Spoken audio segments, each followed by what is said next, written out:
Renato, como é que você tá? Tudo bem, meu amigo? Como vai? Tudo Cara, bem? então, pô, graças ao nosso Vascão, o melhor é impossível, né? Vai parecer um pouco espantoso quando eu falar isso, mas nos meus longuíssimos 23 anos recém-completos, que eu faço Olha aí. aniversário dia 22 de agosto, né? Impossível alguém ter 23 anos. Eu Então, não acredito nisso. eu fiz 23 anos e, cara, por incrível que pareça, eu vou explicar direitinho só para Tu não nasceu assustar com e a parecer que marca da besta, tu sabe, né? Nasceu em 2001, nasci em 2002. 2001. Nasci em 2001. Olha aí. Então, esse é o melhor ano, esportivamente falando do Vasco, que eu tô, tipo, acompanhando legal. Em 17 a gente, pô, foi pra Libertadores, beleza, mas se for olhar assim, o ano num todo, o Vasco não fez uma Copa do Brasil que nem tá fazendo agora. Então, esse ano, o Vasco tá na parte de cima da tabela do Campeonato Brasileiro e já tá, pelo menos, num estágio muito mais avançado da Copa do Brasil. Em 2011, obviamente o melhor ano, eu tinha 10 anos de idade. O Vasco, que é campeão da Copa do Brasil, fica em segundo no Brasileiro e em terceiro na Sul-Americana, se eu não me engano, sendo eliminado por aquela Universidade do Chile de Vargas e etc. Então, cara, pô, melhor impossível. Tem aquela coisa, o Walter Renato. Montilho era o craque da nossa Laú. Então, cara. O Renato pode ter uma coisa que eu tinha em 89, eu acompanhava de leve, assim, comecei a acompanhar ali muito, e o Vasco campeão brasileiro, né? E aí, uns anos mais tarde, lá para 92, 93, foi quando eu comecei a acompanhar mais de perto, e aí o Vasco já não estava muito, perdeu ali em 92 e tal, e aí eu comecei a perceber como era difícil ganhar um campeonato brasileiro, e eu falei, porra, eu ganhou em 89 e eu nem liguei, porque para mim era uma sexta-feira qualquer ganhar o brasileiro. Eu fiquei, porra, devia ter comemorado mais, curtido mais aquele, e eu nem dei bola, porque na época eu nem entendia a dimensão do Campeonato Brasileiro. Deve ser o Renato ali quando o Vasco ganhou a Copa do... Se bem que o Vasco já estava tão mal que talvez teu pai tenha falado, menino, aproveita, curte. Então, eu tenho a vaga memória, assim, de eu no colégio com a gente brincando na comemoração, assim, depois do Vasco ser campeão da Copa do Brasil, com o trem-bala da Colina. A rapaziada na quadra de futsal que tinha lá, falando trem-bala da Colina. Pegou, né? Depois, pô, eu peguei ali um carioca ou outro, mas também que, assim, ainda com o Vasco nessa situação, é claro que é comemorado, mas não se compara a um título, pô, nacional. Então, se você parar para ver, cara, esportivamente, eu tinha falado isso umas 2 semanas atrás sobre essa possibilidade no falecido Twitter, né? E uma rapaziada tinha estranhado assim, mas, cara, hoje, ainda mais agora com essa classificação para a Copa do Brasil, eu não consigo ver um ano que, dos que eu pude acompanhar, assim, já um pouco mais velho, porque, como eu disse, na Copa do Brasil eu era muito novo. Para mim é o melhor ano do Vasco e a gente ainda nem sabe até onde ele pode ir, né? Pode crer. Para mim também, desde que eu criei o Sobre Vasco lá em 2015, é o melhor ano de acompanhar o Vasco e é também o mais surpreendente, cara. Se pegar os últimos aí 9 anos, né, vai para 10 anos que eu tô fazendo na internet, nunca aconteceu uma parada tão imprevisível. Que é aquilo, cara, que o João estava falando ali. Naquele momento, foi em junho ali, aquele jogo contra a Juventude? Pô, Sim. 2 meses atrás. E, cara, sabe um negócio, Thiago? Eu nunca, assim, por incrível que pareça, eu nunca me senti tão confiante em alguns jogos, porque, pô, desde que eu me entendo por gente, parece que é sempre o pior roteiro, é sempre o pior cenário. Eu sempre tinha que esperar o pior acontecer, porque o Vasco, ele era o time que botava o roteiro mais inacreditável.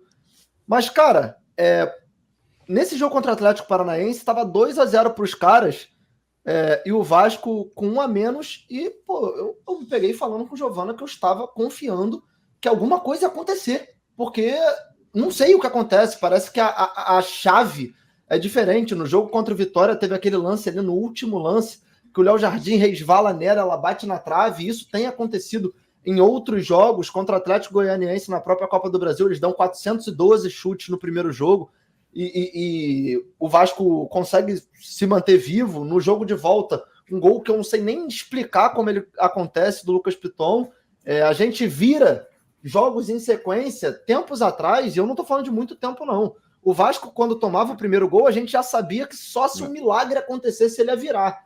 Nesse ano, só no histórico recente, claro que alguns o Vasco toma um empate no final, mas o Vasco vira um jogo contra o Bragantino, vira contra o Atlético Paranaense mais uma vez, vira, se eu não me engano, vira contra o Criciúma, que toma um empate também. Então a gente se acostumou a ver um time que, aconteça o que acontecer, ele vai estar sempre na luta ali, e o torcedor vai estar sempre confiando que alguma coisa pode acontecer diferente. Então, além de ser o melhor ano esportivamente do Vasco, dos que eu pude acompanhar assim com mais afinco, é o ano que eu mais confio. É o ano que eu menos me vejo naquela situação, tipo assim, acabou, sabe? De 2001 para cá, né, tio? 2005 a 2007, tem alguma coisa ali, né? São anos que tem alguns momentos ali, aquela fase, tanto de primeiro Alex Dias, quanto depois Leandro Amaral. Aí depois você tem o hiato de 2011 e 2012. Tem o segundo semestre de 2015, que não se concretiza. Tem o 2016, que é uma Série B que a gente consegue. 2009 também é uma Série B que a gente consegue. Em 2017, de 16, tem aquele início, que era um invicto, aquele carioca e tudo mais. Também desmorona. 2017 a gente chega numa Libertadores, mas não é nada de encher os olhos, né? Era um timezinho... A gente não mexeu como outros momentos mexeram. E de lá para cá a gente veio em situações desde 2020 tenebrosas. O Vasco jogou a última Libertadores. É brincadeira, então, por isso que eu tô falando. Tipo, a gente conta, mas se você for ver, era uma Libertadores que, é maneiro por participar, mas todo mundo sabia que, tipo assim, era extremamente complicado. Agora, mas é mais ou menos, né? Porque quando o Vasco goleou o Jorge Wilstermann de 4-0, todo mundo foi um abraço. Mas muito mais naquele lado passional do que racional de achar. Sim. Tipo assim, sem a menor lógica. Só que a realidade bateu só quando a gente leva o 4-0 na volta lá, que quase vai tudo pro caralho. Gol no replay do outro, pô. O Vasco faz 4-0 contra aquele catado do Chile lá, o Concepción. Lá no Chile, primeiro jogo, 4-0, depois faz 2-0 São Januário e mete 4-0 no Jorge Wilstermann, em sequência. Pô, eu lembro no Twitter, os bolivianos, os chilenos, os argentinos, todos falando, a camisa do Vasco é muito pesada, os caras voltaram com tudo para a Libertadores. Juninho, foi nesse período aí, justamente a sequência aí, 10 gols, que o nosso presidente Alexandre Campelo falou, o time faz 10 gols e tem gente reclamando, rapaz. 10 gols na Libertadores. Era o Rildo que tava. Rildo. Olha cara, Rildo e Thiago Galhardo. Thiago Galhardo, para mim, é o top de jogador. Thiago Galhardo não. Rafael Galhardo. Não, Rafael Galhardo. Rafael Galhardo na lateral, mas se o Thiago Galhardo já estava nesse elenco de 2018, era terrível. Não, o Thiago Galhardo tinha os problemas dele lá, né? Mas o Rafael Galhardo, eu sempre falo isso aqui em live, né? Horroroso. O que você está fazendo com a camisa do Vasco? Ele, a cara dele já falava de Nárnia. Pô. É o quê? Tem um personagem de Crônicas de Nárnia, que é o Centauro, ele é igual o Rafael Galhardo. Sim. Aquele metade homem, metade cavalo. E o rosto dele é idêntico ao do Rafael Galhardo. Mas, cara, o que mais me conforta dentro disso que o Gustavo falou é você perceber a evolução ano a ano do time do Vasco, que dessa vez não é como se fosse um lapso ali que pegou, esse ano tá bem, aí no ano... Cara, a gente pega 2021, o Vasco não sobe. O Vasco disputa a Série B e não sobe. Nossa. Pega 2022, o Vasco sobe na última rodada na batalha de evoluir. Não, com certeza, mas olha só. Sobe na última rodada na batalha de Itu. Não sobe, só lembrando, né? 10º lugar na Série B. 10º lugar. Nada de goleado em casa. Foi humilhante, muito antes, já não tinha chance de subir. Aí 2022, última rodada, batalha de Itu. O Vasco consegue o acesso naquele jogo chorado lá. 2023, na última rodada, a gente garante que se mantém na primeira divisão no jogo contra o Bragantino.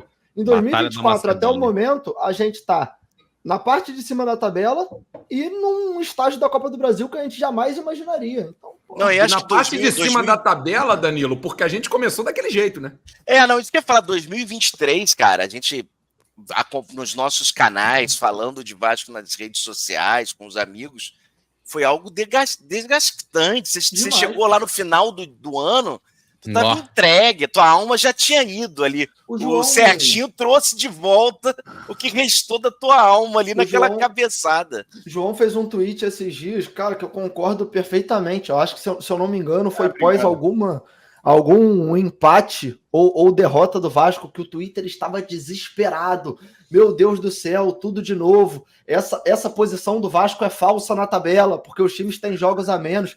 Gente, a real é que esse trauma é muito carregado pelo estigma dos últimos anos, cara. O Vasco não dá motivos pra gente ficar nessa crise. Esse é, assim, disparadamente os últimos, sei lá, um mês, 45 dias que eu mais tô tranquilo com o Vasco. Eu tenho vivido a minha vida de forma leve. O ano passado eu simulei a tabela 4.518 vezes, sabe? É um negócio que mata o cara, pô. Não, mas tem várias marcas aí que a geração Renato Vicente está descobrindo agora. 1º agosto invicto desde 2012. Primeira semifinal de Copa do Brasil desde 2011. 4 vitórias seguidas no Brasileirão. Eu não sei o que é isso, ô Danda. 4 vitórias seguidas no Brasileirão.